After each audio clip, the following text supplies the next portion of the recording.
Welcome to the Foreclosure Deals Coach podcast. Is the market improving? Well, a lot of people are saying there's some signs of life in the marketplace, but can we rely on the talking heads or do we need to rely on the data? Well, it's obvious you got to go data focused, particularly when investing in the foreclosure market. We're going to talk about that on today's show. Let's go.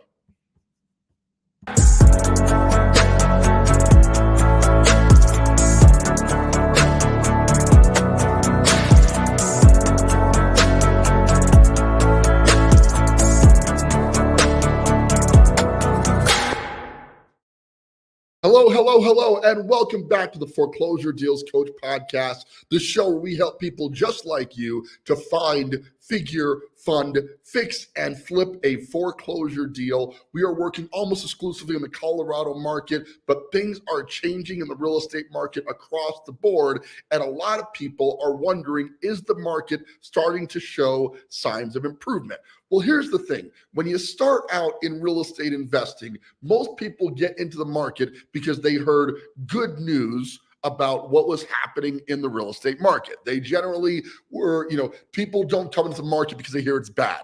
For instance, if you were told over and over again that people are losing money in the stock market, you would obviously not put your money in the stock market.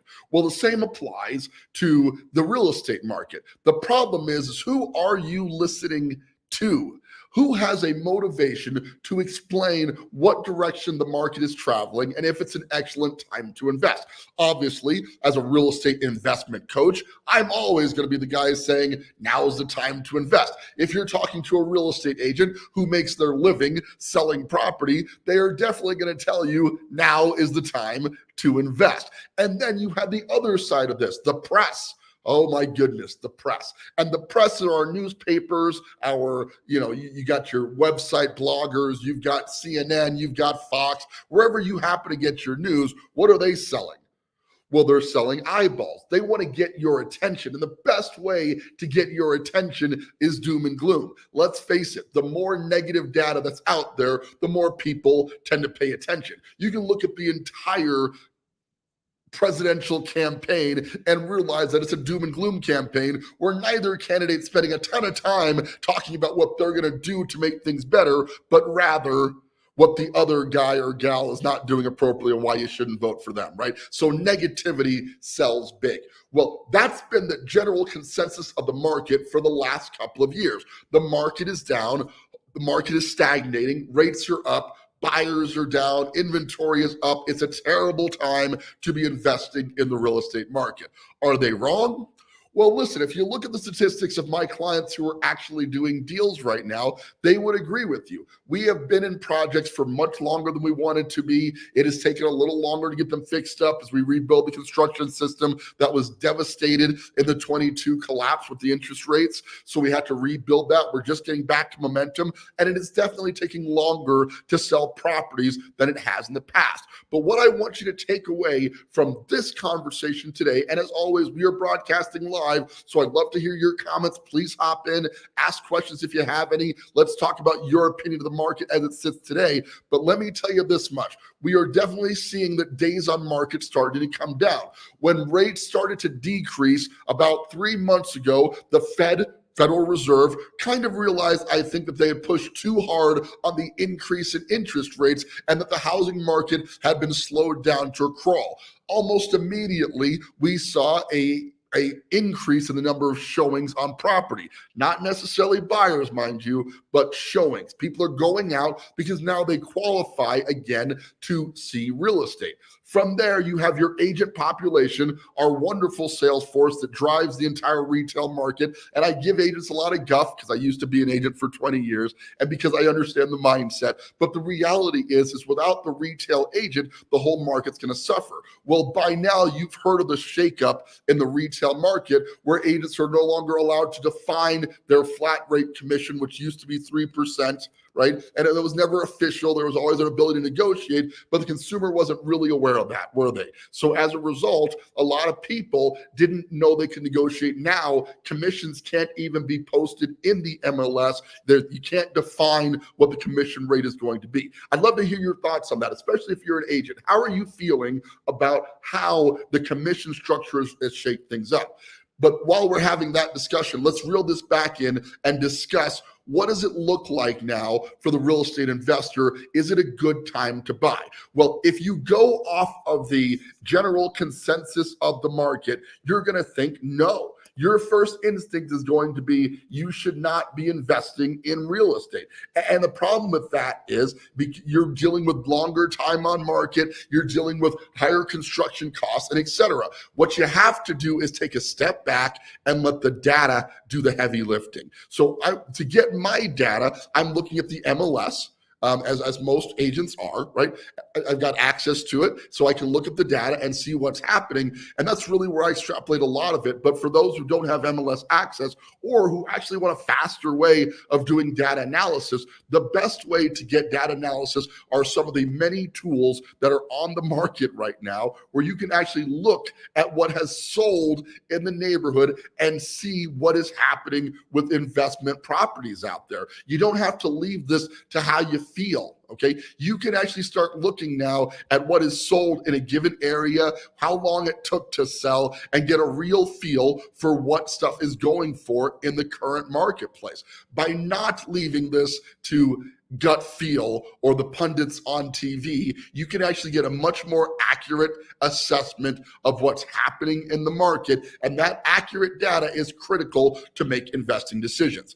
The reality of real estate investing is, as long as you are buying a deal, okay, it is always a good time to invest. It may take longer to sell that deal, and obviously in that case, your holding costs go up because you're paying for hard money, and that obviously is going to impact your profitability on the deal. But the bigger picture on this is, you really want to look at what has happened in the market to determine what's going to happen next. And so I'm going to bring up Privy for you. And Privy is the tool that I use when I'm trying to assess the market as an overall. I'm usually using it to do an assessment on a property that I'm looking to acquire. Okay, so it is more about being specific about what information you want to get. Because if you just follow doom and gloom, it gets very nerve-wracking. Here's a property we did not do that was flipped. Here you go. You see remodeled rancher, okay? And you can sort by remodels on Privy. This was sold here. Let's look at the date this went. It was on the market for 147 days. That obviously makes us very nervous, okay? It tells us the trend analysis. What is the current color scheme that is selling? Right? And a lot of it's the grays and mixing in some of the tans and natural woods. We're not as much on gray floors as we were. You can see natural woods kind of making a reprise there. I love what they did with the tile job on this thing. And so much of this is about the interior design piece, because people's opinion of the property really does matter, doesn't it? So this 864 square foot property, right, took a long time to sell, but it was a solid flip in the fact that they were able to buy the property and sell it. Here's the before, and it wasn't that rough before, to be honest, but the after is gorgeous, right? And Privy gives us all this interesting data. One of the most interesting bits of data, though, is they bought the property for $185,000, making this a stellar deal. That was $140K worth of spread when they bought it. Right? $137,000 price spread. That's awesome. They bought it for $214 a square foot. They didn't convert anything about the property, right? They didn't add bedrooms or any extra baths, and we generally advise against that. And on 864 square foot, you really didn't have the space to add any more bedrooms or bathrooms, right? There's not a lot of square footage there. The construction, it claimed they took 34 days, which is awesome, but that may be reasonable because the house didn't look like it was in terrible shape when they bought it. And then they spent 147 days on the market, which is a sign they overpriced it, for a total hold time of 181 days. Whereas we would normally want to be out of a property within 4 months. Here's where the 4 months comes from. It comes from 30 days in construction. In this case, they hit that almost to the letter. Somewhere between 30 and 45 days is our target on a cosmetic remodel. Okay, we then want to spend 30 days on the market. They went way past that because the market is weird right now, as we talked about. And then we want to spend 30 days in underwriting to sell the property, giving us a total time of ownership of somewhere around 3 months or 90 days. In this case, we went to 147 days because our days on market was well more than what we were seeing. The point of this analysis, guys, is to say that just because things are taking longer to sell does not mean it's not a good time to buy. It simply means you need to restructure the way you finance your deal so you don't get yourself into a jam and overpay for money. So now it's driving the price of money down a little bit, because if you're going to be in the money for longer, you got to pay less in rates. What's ironic is even though conventional rates went way up, right, when the market really caused the market correction, not really crash. Rates went way up. What didn't go way up was hard money. Hard money is still trading at roughly 11 to 14% with an average that's closer to 12. But guys, that's how it's been forever. Hard money could not go higher because in order to be competitive in the market space, the hard money lenders know that they're going to be in that money longer. This is actually good news for hard money lenders, because the longer they are utilizing that capital in the property, the more they make on yield on doing deals. This means that hard money lenders are actually more interested in funding your deals than they ever have been in the past. There's more money supply, right? So there's a lot of money available and the rates are at or where they are. And they also know it's going to take longer for that money to come back to them, meaning they're going to make more per deal than they were making in the past. It's a great time to be a hard money lender. Good news is I am a hard money lender. So when I'm out finding deals for clients, we are now factoring in 4 months of holding time, as opposed to what we were factoring in before. We're adding at least a 90-day holding period, meaning that you should own the property for about 6 months instead of the 4 months we used to believe that was going to be the case, and it could be longer than that. So guys, the reality is you got to be much more careful about your numbers. It's not to say that you can't do deals, is that you got to look at the data that's out there and determine what is moving in the marketplace so you can accurately price your property the same way the market is moving at the moment. So getting back to where we started here, is it a good time to invest? Only if you're buying the right deal. And now you've got to factor in how you are funding that deal to really determine if it's going to be a good deal. As a result of those two factors, we're focusing a lot of our attention on Pueblo. Why are we focusing on Pueblo? Well, let's take a look at the Pueblo market real quick, shall we? If we look at Pueblo sold, and I'm going to add this back to the thing here, you're buying a much less expensive house in Pueblo, and you're selling it for much less expensive. Whereas we generally buy properties in the Springs for somewhere between $275 and $300 with the thought that we're going to sell it for $350 to $400, we are buying in the Pueblo market for about $110,000 to $115,000. My last one we're under contract for is at $125 right now to the client, and we're hoping to sell it for $225 to $250. Here's an example of just such a property. This property, it went for $229. It's a 2-bedroom, 2-bath. It's a smaller home, 981 square feet. But remember, the last smaller home we looked at in Colorado Springs was listed and sold at the $325 range. So smaller homes are much more affordable. A lot of cool stuff is happening in Pueblo right now. Number one, you've heard by now about the big microchip push that Biden had while in administration. He's still currently in administration, but one of his big pushes was the realization that we don't have enough chip manufacturing in the United States, so we put a big grant out there for chip manufacturing companies. This was huge. We in the Colorado region got $90 to $100 million. I don't remember the exact number, but we got a $100 million grant, and we're building chip manufacturing with a company called Micro, which is just south of Fountain in that area. So very easy access to Pueblo. The other thing that's happening in Pueblo that's of extreme interest is UC Health purchased the Pueblo Community Hospital, I believe it was, for a large sum of money, and is now remodeling that for a $200 million remodel to make it more accessible to offer medical care to the residents of Pueblo, but also going to be partnering with a VA system. So a lot of VA people are going to be able to go to this new hospital in Pueblo. That's the speculation at this point. We don't know that to be absolute fact, but the speculation says that VA hospital is going to be critical because we have a lot of military here in Colorado Springs. My parents are both ex-military, and it takes about a month right now to get an appointment at the VA hospital. They're simply overrun right now because there are so many VA soldiers and there's not enough VA facilities to facilitate those people. So the Pueblo market's getting into that as well. I believe the combination of bringing in microchip manufacturing close to Pueblo and changing the Pueblo hospital system is going to mean a large migration to affordable housing in the Pueblo market. Now, my crystal ball is just as broken as yours is, but going back to the analysis on this property, we can look at this thing and see that they bought it for $76,000. Okay, we don't know what they spent for construction. All we know is that they spent 242 days in construction based on how long it took them to list it, right? And so they did a pretty extensive remodel on this thing, and they ended up being listed for 71 days for a total hold time nearing a year. That's tough, right? Here's the before. Here's the after. They did a gorgeous job of the remodel. And although I don't know that investor, I would totally shake their head. They did a wonderful job in this remodel. And more importantly, they made a good amount of money on it. I don't know if they spent on the remodel, but buying it at 76, let's assume even they spent 80 grand on this property, what they paid for it. They still were into it for $150,000 and sold it for $229, netting an awesome profit on this deal. There are opportunities like this all over Pueblo right now. And people are realizing that this is a great market to be in.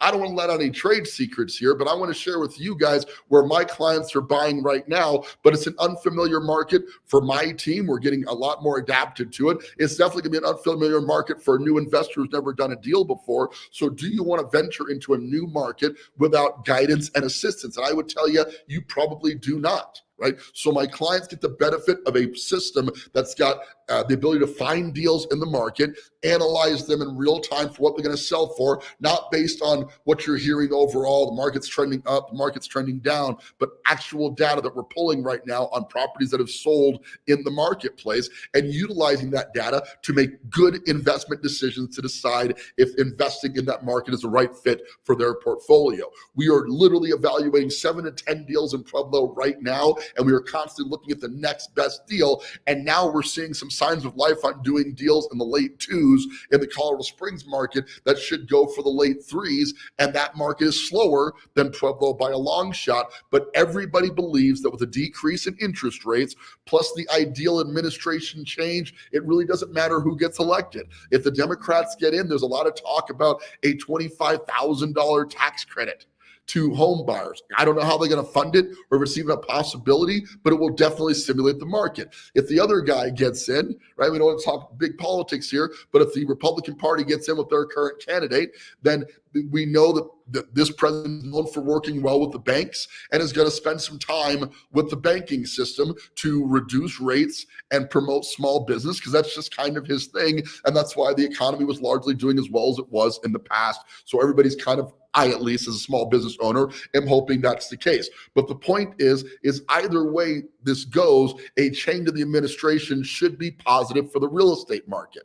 The other positive thing is what's happening regionally with the hospital and the microchip push and all the things that are going to make Pueblo a better place to live with more jobs. So you want to get out in front of this and visit into emerging markets. Colorado Springs would be considered a established market. We've been running at this price rate for a long time. It experienced massive growth, and now I think that growth is going to be stifled for a while, and you're not going to see the big years of growth. So all the people who wanted to buy in the Colorado Springs market are going to be forced to look into less expensive markets to start buying their next home, right? And so you're going to see a big push. Boomers, people who have tons of equity in their $500,000 homes in Colorado Springs that they paid $200,000 for, may consider, selling that property and buying something smaller or, more manageable in the Pueblo market. I think we're going to see a huge push to people wandering south. And for those who don't believe that, when I was in the market, when I first got started in real estate investing, you might remember Pikes Peak Park.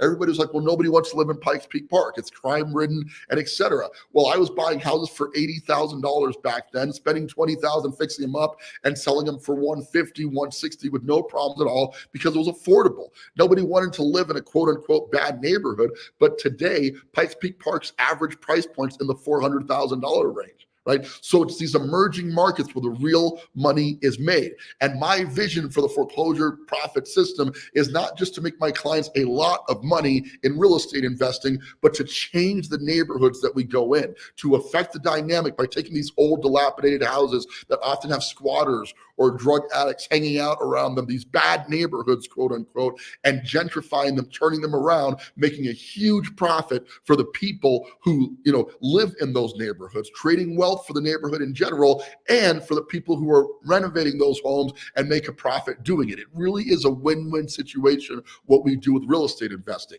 Add that to a foreclosure market that we believe is coming, with people losing their jobs, businesses being forced to shut down, just the overall economic recession we are in right now. And I think you're going to see a lot more foreclosure. We already are seeing a lot of foreclosure filings well in advance of what we've seen in previous years. And that's just going to continue to increase as the market kind of sorts itself out and gets back to some status of normal. All of this means this is an opportunity for you as the investor. But my advice to you is don't let the news media make your determination on whether or not it's time to invest in real estate.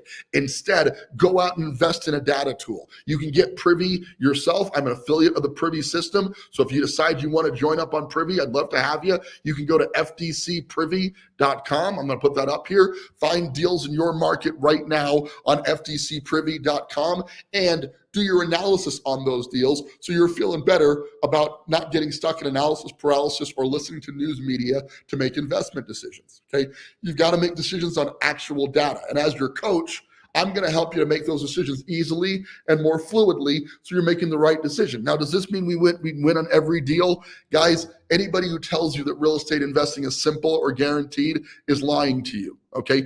There's going to be iterations, and we're definitely dealing with iterations right now. But the people who are working through those problems are generally breaking even at worst case scenarios, sometimes losing a little bit of money and sometimes losing a significant amount of money. That's the reality of it. Not necessarily on my advice, but on the market condition that we're dealing with. I want to be very transparent about that. This isn't for everybody. Okay, this is a risk versus reward business that if you apply the risk principles properly, you can make a lot of money. And in certain cases, if you don't do it correctly or you listen to news media, you could lose money. It's the reality of any investment tool. My job is to keep you out of harm's way, give the ability to do deals without having to worry about taking losses, and help you through whatever problems come along the way with my team of professionals to help you find a deal, analyze the deal, fund the deal, fix the deal, and flip the deal at a profit. It is all possible, and ultimately can put money in your pocket, but learning this process during this shaky market is the best time to learn, because you're going to get an education in shakiness. So when things stabilize, you will know what that looks like as well and be able to push forward. It was a mixture of luck and skill, but when the market started taking off in the 2020 market, when COVID hit, we were just in the right place in the right time to have the systems in place to do 40 flips in that year, 47 flips in the second year, 21, and 45 flips in 22. We were on track to do 60 that year, but the market corrected and we got stuck holding a lot of properties. That's the nature of the beast, and you've got to be comfortable with that, okay? There are no guarantees here except that you learn from every single deal, you get better, and when you get better, you're going to be more and more profitable, and you make a lot of money doing this if you apply the right education to the right marketplace situations, right? And my system is the perfect combination of those things. So a couple people still watching. Glad you guys are still with us. Thank you so much. I'd love to hear from you. Comment if you're watching right now. What are your thoughts on the marketplace the way it is right now? Do you think it's a good time to invest? What do you think about the current administration and all this cool stuff happening in the Pueblo market? Love to hear from you on that. And if you want to talk offline, guys, let's meet up. Click on the links that are available here on these live streams. You have like me on Facebook, message me. Let's spend a time, grab a beer, coffee, whatever your preference happens to be, and let's discuss whether getting into the coaching system right now to actually do deals. I spoke to a guy yesterday. He's like, no, I'm not really looking for coaching. I just want to do deals. Well, that's the idea. Most people want to think about doing deals, and it's only when somebody comes in and holds their hand and says, this is what it's going to take to get a deal done, that they actually do one. That was the case for me. I did one deal before I got my coach, but I botched everything on that deal. Did it all wrong, still managed to make a profit on it, which was awesome, but it was super risky. Now I can take somebody from the theory of doing a deal to actually doing a deal within 30 days. And I can certainly do that with you as well. If you're eager to get started in real estate investing, now may well be the best time ever, because we're setting up for a big shakeup in the marketplace, in a market that's an emerging market, has tons of opportunity in it, and can put some money in your pocket so you can build your wealth and passive cash flow through real estate investing. With that, this is Donny Coram, your foreclosure deals coach. I want to thank you guys so much for tuning in to the show each and every single week. I really appreciate having you here. I would love to talk to you one-on-one. Let's set up a conversation and see if we can work together to get you into your first deal. This is Donny Coram, your foreclosure deals coach, thanking you again and reminding you, don't buy a house, buy a deal.